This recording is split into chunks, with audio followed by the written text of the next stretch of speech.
يا نهار ابيض، ايه ده يا جماعه؟ مين دول؟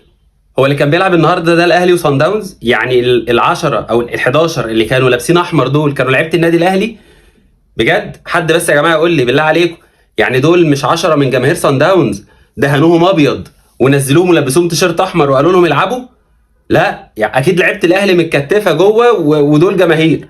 حد يفهمنا يا جماعه بجد والله، يعني دول لعيبتنا بجد؟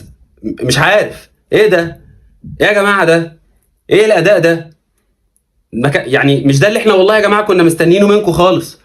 ايه الاداء ده؟ 5 تاني؟ يا نهار اسود.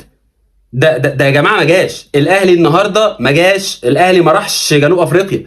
الاهلي يا جماعه النهارده ما كانش موجود لا ذهنيا ولا بدنيا ولا فنيا، مفيش اي حاجه خالص. ما تعرفش النهارده كان فيه ايه؟ هو احنا تقريبا بقى عندنا حاجه اسمها ايه؟ لعنه 3 العصر.